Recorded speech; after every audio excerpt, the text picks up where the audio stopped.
ദയ ലഭിച്ചോർ നാം സ്തുതിച്ചിടുവോം. അതിന് യോഗ്യൻ ക്രിസ്തുവത്രേ. മാധുര്യരാഗമാം ഗീതങ്ങളാലെ അവനെ നാം പുകഴ്ത്തിയിടാം. മാധുര്യരാഗമാം ഗീതങ്ങളാലെ അവനെ നാം പുകഴ്ത്തിയിടാം. നിൻ തിരുമേനിയറുക്കപ്പെട്ടു നിൻ രുധിരത്തിൻ വിലയാൽ വാങ്ങിയതാം.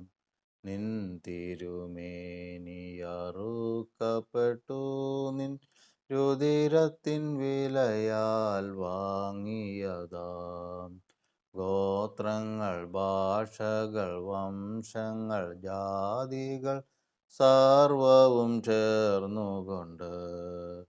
ഗോത്രങ്ങൾ, ഭാഷകൾ, വംശങ്ങൾ, ജാതികൾ സർവവും ചേർന്നുകൊണ്ട്.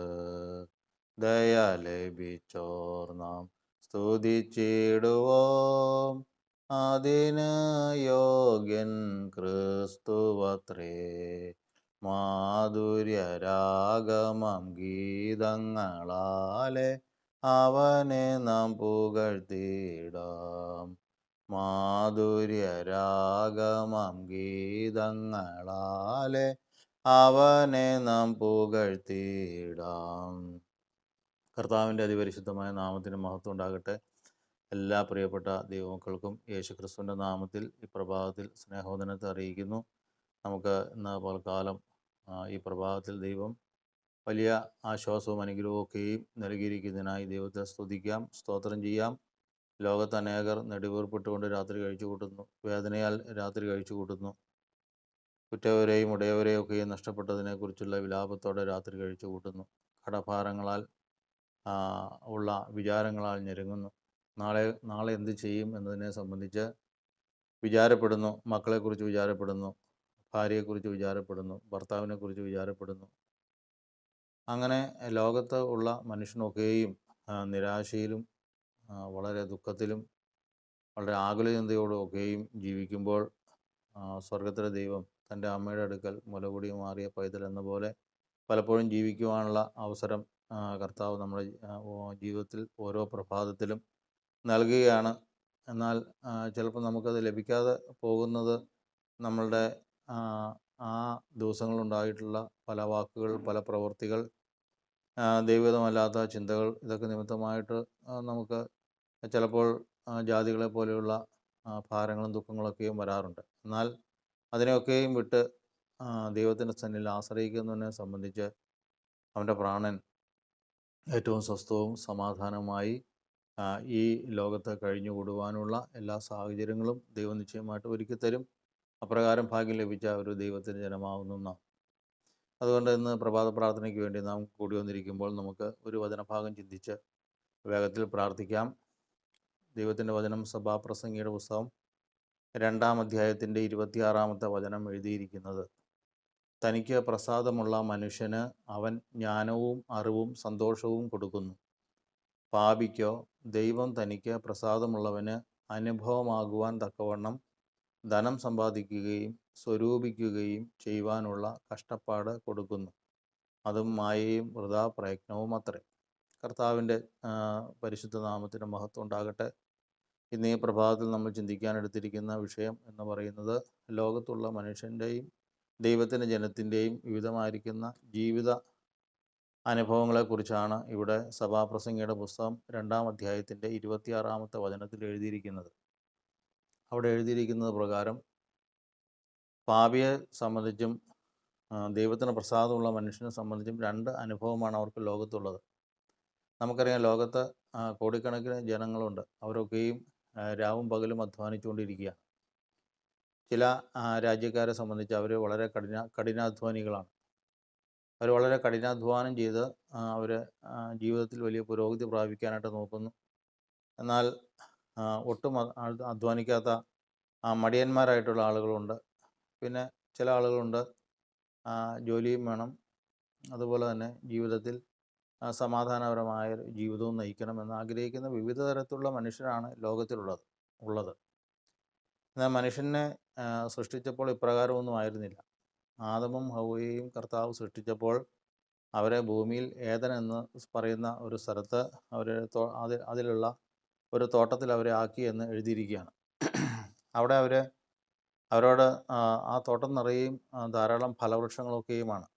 മനുഷ്യനെ സൃഷ്ടിച്ചപ്പോൾ പാപത്തിന് മുമ്പ് മനുഷ്യൻ സസ്യാദികളെയും പഴവർഗ്ഗങ്ങളെയും ഒക്കെയാണ് കഴിച്ചുകൊണ്ടിരുന്നത് എന്ന് നമുക്ക് വചനത്തിൽ നിന്ന് പഠിക്കുവാനായിട്ട് സാധിക്കും. ഏകദേശം പ്രളയത്തിനൊക്കെ ശേഷമാണ് മനുഷ്യന് മറ്റ് ആഹാരങ്ങളൊക്കെയും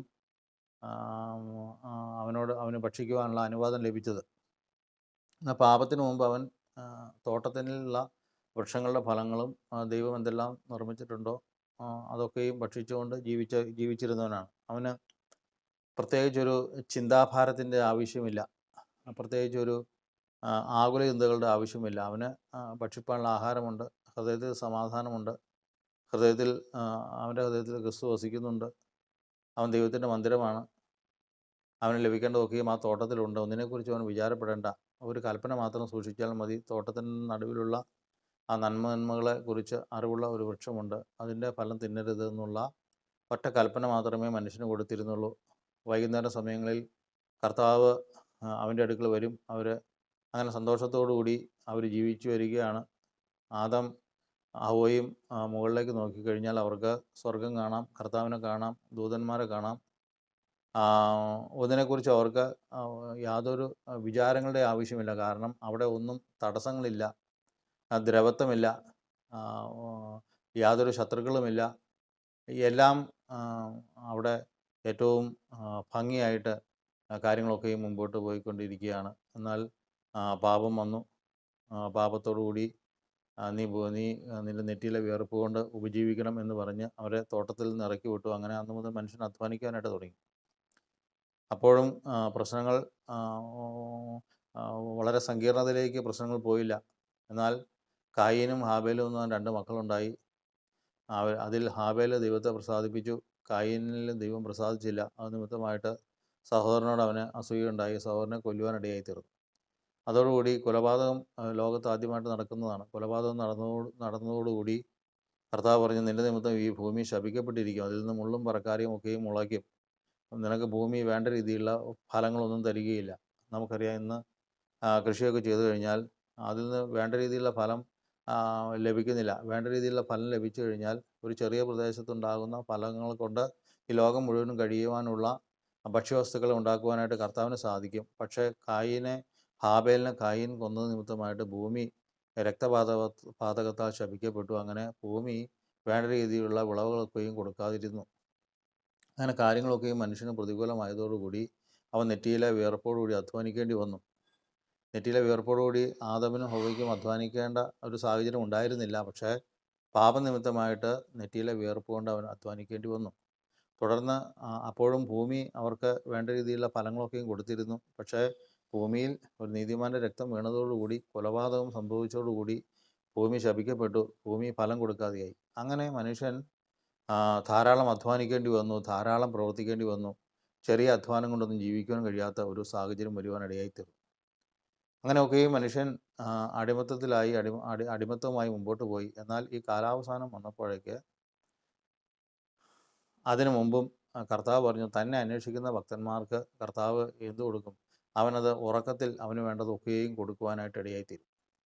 സഭാപ്രസംഗിയുടെ പുസ്തകം നമ്മൾ വായിച്ചത്, ലോകത്തിലുള്ളവരൊക്കെയും അധ്വാനിക്കുന്ന ആർക്ക് വേണ്ടിയിട്ടാണ്? ദൈവത്തിന് പ്രസാദമുള്ള മനുഷ്യന് അനുഭവമാക്കുവാൻ വേണ്ടിയിട്ടാണ് ഈ ലോകത്തിലുള്ള എല്ലാവരും അധ്വാനിക്കുന്നത്. പക്ഷേ അധ്വാന ഫലം അങ്ങനെ അധികം വിതരണം ചെയ്യപ്പെടുന്നതായിട്ട് നമ്മൾ കാണുന്നില്ല. കാരണം എന്താണ്? കാരണം ദൈവത്തിന് പ്രസാദമുള്ള മനുഷ്യൻ ഇപ്പോഴും കുറവാണ്. നമ്മുടെ ചുറ്റുപാടും നമ്മുടെ ജീവിതത്തിലേക്ക് ഒക്കെയും നോക്കുമ്പോൾ ദൈവത്തിന് പൂർണ്ണമായിട്ട് പ്രസാദമുള്ള ഒരു അനുഭവം പൂർണ്ണമായിട്ടും വെളിപ്പെടുത്താൻ നമുക്ക് കഴിഞ്ഞിട്ടില്ല. വിശ്വാസഗോളത്തിനത് കഴിയുന്നില്ല. അനേകരും ജാതികളെ പോലെ ജീവിച്ചുകൊണ്ടിരിക്കുകയാണ്. അപ്പോൾ അതുകൊണ്ട് എന്തുണ്ടാകുന്നു? അവർക്ക് ഈ പറയുന്ന സഭാപ്രസംഗിയുടെ പുസ്തകത്തിൽ പറയുന്ന കാര്യങ്ങളൊന്നും അവർക്ക് നടക്കുന്നില്ല. കാരണം അവർക്ക് വേണ്ടി അധ്വാനിക്കുവാൻ വേണ്ടി ലോകത്ത് ആരെയും കർത്താവ് നിയോഗിച്ചിട്ടില്ല.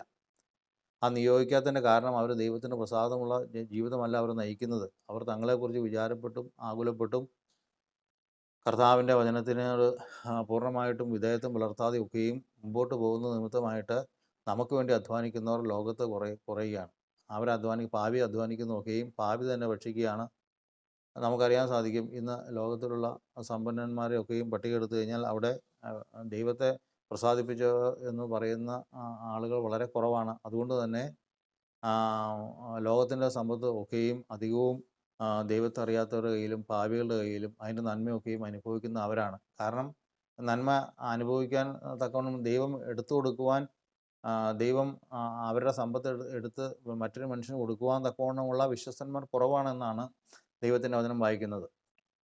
അപ്പോൾ അതുകൊണ്ട് തന്നെ ഈ സഭാപ്രസംഗിയുടെ പുസ്തകത്തിൽ നമ്മൾ വായിച്ച വചനപ്രകാരം ജീവിക്കുന്നവർ വളരെ തുലവും കുറവാണ് ഈ ലോകത്ത്. കാരണം അവർ അധികം പേരും ദൈവത്തിന് പ്രസാദമല്ലാത്ത രീതിയിലുള്ള ജീവിതമാണ് നയിക്കുന്നത്.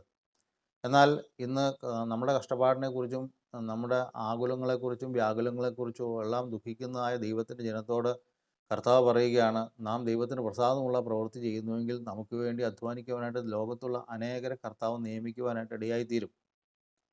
ആദമും ഹവ്വയും എങ്ങനെ ഏദൻ തോട്ടത്തിൽ ജീവിച്ചിരുന്നുവോ അവരൊന്നിനെക്കുറിച്ചും വിചാരപ്പെടാതെ അവർക്ക് വേണ്ടുന്ന നോക്കുകയും കർത്താവ് കൊടുത്തു വന്നതുപോലെ തന്നെ നിശ്ചയമായിട്ടും നമ്മുടെ ജീവിതത്തിലും ഉണ്ടാകും. ഇന്ന് അനേക വിശ്വാസികളുടെ സാക്ഷ്യം കേൾക്കുമ്പോൾ അവർക്ക് ജീവിക്കുവാൻ വളരെ ബുദ്ധിമുട്ടാണ്. വളരെ പ്രയാസകരമായിട്ടാണ് അവരുടെ ജീവിതം മുന്നോട്ട് പോകുന്നത്. വളരെ ആകുല ചിന്തകളുണ്ട്. വിശ്വാസം നിലനിൽക്കുമോ ഇല്ലയോ എന്നതിനെ സംബന്ധിച്ചൊക്കെയും ഒരു തേങ്ങലിലാണ് അവർ മുമ്പോട്ട് പോകുന്നത്. കാരണം കാര്യങ്ങളൊക്കെയും കുഴഞ്ഞ് അവതാളത്തിലായിട്ട് മുമ്പോട്ട് പോവുകയാണ്. ജാതികളെക്കാൾ കഷ്ടമായിട്ട് അധ്വാനിക്കുകയും പ്രവർത്തിക്കുകയൊക്കെയും ചെയ്യേണ്ടി വരുന്നു. എന്നാൽ വേണ്ടുന്നതായിരിക്കുന്ന ഫലങ്ങളൊന്നും അതിൽ കൂടി ലഭിക്കുന്നില്ല. തങ്ങൾക്ക് വേണ്ടി തങ്ങൾ തന്നെ അധ്വാനിക്കേണ്ട ഒരു അവസ്ഥ വന്നിരിക്കുകയാണ്. ഇസ്രായേൽ മക്കൾക്ക് കനാൻ ദേശം കർത്താവ് കൊടുക്കുമ്പോൾ വചനം എഴുതിയിരിക്കുന്നത്, നിങ്ങൾ വെട്ടാത്ത കിണറുകളും നിങ്ങൾ നടാത്ത മുന്തിരിത്തോട്ടങ്ങളും നിങ്ങൾ പണിയാത്ത വീടുകളും ഇതാ ദൈവം നിങ്ങൾക്ക് നൽകുന്നുവെന്ന് പറഞ്ഞതുപോലെ ഒരു വിശ്വാസി ദൈവത്തിന് പ്രസാദമായിട്ട് ജീവിക്കുകയാണെങ്കിൽ അവന് വേണ്ടി അധ്വാനിക്കുവാൻ ഈ ലോകത്ത് കർത്താവ് ധാരാളം പേരെ കൽപ്പിച്ചാക്കും. ആ അധ്വാനത്തിൻ്റെ ഒക്കെയും ഫലം കൊണ്ട് നമുക്ക് ഒരു വിശ്വാസിക്ക് സ്വസ്ഥമായിട്ടും സമാധാനമായിട്ടും ഈ ലോകത്ത് ജീവിപ്പാനും സാധിക്കും. എന്നാൽ അതിന് സാധിക്കാതിരിക്കുന്നതിൻ്റെ കാരണം എന്ന് പറയുന്നത് നമുക്ക് ദൈവത്തെ പൂർണ്ണമായിട്ട് പ്രസാദിപ്പിക്കുവാനായിട്ട് കഴിയുന്നില്ല. അതുകൊണ്ട് ഇന്ന് നമ്മളുടെ ഭൗതിക ജീവിതത്തിലെ എല്ലാ ഭാരങ്ങളും ദുഃഖങ്ങളും പ്രയാസങ്ങളും എല്ലാത്തിനുമുള്ള തടസ്സങ്ങളൊക്കെയും നീങ്ങിപ്പോകാനുള്ള ഒരു ഒറ്റ മാർഗം എന്ന് പറയുന്നത് ദൈവത്തെ പ്രസാദിപ്പിക്കുക എന്നുള്ളത് മാത്രമാണ്. നമ്മൾ മറ്റ് അനവധി വഴികളിൽ കൂടിയൊക്കെയും ഈ ലോകത്ത് ജീവിക്കുവാനായിട്ട് പരിശ്രമിച്ചുകൊണ്ടിരിക്കുന്നവരാണ്. എന്നാൽ ഒരൊറ്റ വഴി മാത്രമേ ഉള്ളൂ. ദൈവത്തിന് പ്രസാദമുള്ളത് നാം ചെയ്യുക. നിശ്ചയമായിട്ടും നമ്മുടെ ജീവിതത്തെ കരുതുവാനും നമ്മുടെ ജീവിതത്തെ നടത്തുവാനും നമുക്കുള്ളതിനൊക്കെയും വേണ്ടി അധ്വാനിക്കുവാൻ ഈ ലോകത്ത് അനേക മനുഷ്യരെ കർത്താവ് അതിനുവേണ്ടി നിയോഗിക്കുവാനായിട്ട് ഇടയായിത്തീരും. അതിൻ്റെ ഫലം ദൈവത്തെ പ്രസാദിപ്പിച്ചവന് അനുഭവിക്കാനും സാധിക്കും. അതുകൊണ്ട് ഇന്ന് ഈ പ്രഭാതത്തിലും പലതിനെക്കുറിച്ചും വിചാരപ്പെട്ടും മനം കലങ്ങിയും ദുഃഖിച്ചിരിക്കുന്നവരോട് മറിയയോട് കർത്താവ് പറഞ്ഞതുപോലെ അല്പം മതി, അല്ല ഒന്നേ വേണ്ടു. മറിയ നല്ല അംശം തിരഞ്ഞെടുത്തിരിക്കുന്നു, അത് അവളിൽ നിന്ന് ആരും അപഹരിക്കുകയില്ല എന്ന് പറഞ്ഞതുപോലെ നമുക്ക് നല്ല അംശമായ ദൈവത്തെ പ്രസാദിപ്പിക്കുന്ന പ്രവൃത്തി തിരഞ്ഞെടുത്തുകൊണ്ട് നമ്മുടെ ജീവിതം ധന്യമാക്കി തീർക്കുവാൻ സ്വർഗത്തിലെ ദൈവം സഹായിക്കട്ടെ എന്ന് നമുക്ക് ഇന്നത്തെ പ്രഭാത പ്രാർത്ഥനയിൽ ചിന്തിച്ച് ധ്യാനിച്ച് പ്രാർത്ഥിക്കാം. പരിശുദ്ധനായ ദൈവമേ, സ്വർഗസ്ഥ പിതാവേ, അനുഗ്രഹപ്പെട്ട സമയത്തിനായി കർത്താവിനെ സ്തുതിക്കുന്നു, സ്തോത്രം ചെയ്യുന്നു. കർത്താവ് അടിയങ്ങൾ പലതിനെക്കുറിച്ചും വിചാരപ്പെട്ടും മനം കലങ്ങിയൊക്കെയും മുമ്പോട്ട് പോകുന്നു. അടിയങ്ങൾക്ക് വേണ്ടി അടിയങ്ങൾ തന്നെ അധ്വാനിക്കേണ്ടി വരുന്നു. അടിയങ്ങൾക്ക് വേണ്ടി അധ്വാനിപ്പാൻ സ്വർഗത്തിലെ ദൈവം ഈ ലോകത്ത് ആരെയും ആക്കിയിട്ടില്ല. അതിൻ്റെ കാരണങ്ങളും അടിയങ്ങൾ വചനത്തിൽ നിന്ന് ഗ്രഹിപ്പാനിടയായി തീർന്നു. ദൈവത്തിൻ്റെ പ്രസാദമുള്ള പ്രവൃത്തികൾ പലപ്പോഴും അടിയങ്ങൾക്ക് ചെയ്യാൻ സാധിക്കുന്നില്ല. എന്നാൽ ദൈവത്തെ പ്രസാദിപ്പിക്കുന്നവരും ദൈവത്തിന് പ്രസാദമുള്ളതും ചെയ്തുകൊണ്ട് ദൈവകാര്യങ്ങളിൽ മുന്നിട്ട് നിന്നുകൊണ്ട് മുന്നമേ ദൈവത്തിൻ്റെ രാജ്യവും നീതി അന്വേഷിച്ചുകൊണ്ട് അതിനോടുകൂടെ സകലവും നൽകി തരുന്ന ദൈവത്തിങ്കിൽ തന്നെ ആശ്രയിക്കുവാൻ, ദൈവത്തെ പ്രസാദിപ്പിക്കുവാൻ അടിയങ്ങൾക്ക് ഏവർക്കും കർത്താവ് കൃപ നൽകി തരുമാറാണമേ എന്ന് പ്രാർത്ഥിക്കുന്നു. പ്രാർത്ഥനകളും യാതനകളും ഒക്കെയും കർത്താവ് കേട്ടതിനായി സ്തോത്രം. യേശു ക്രിസ്തുവിൻ്റെ നാമത്തിൽ അപേക്ഷിക്കുന്നു. ദയതോന്നി കേൾക്കുമാറാകണമേ. ആമേൻ. ഏവർക്കും സ്നേഹവന്ദനം.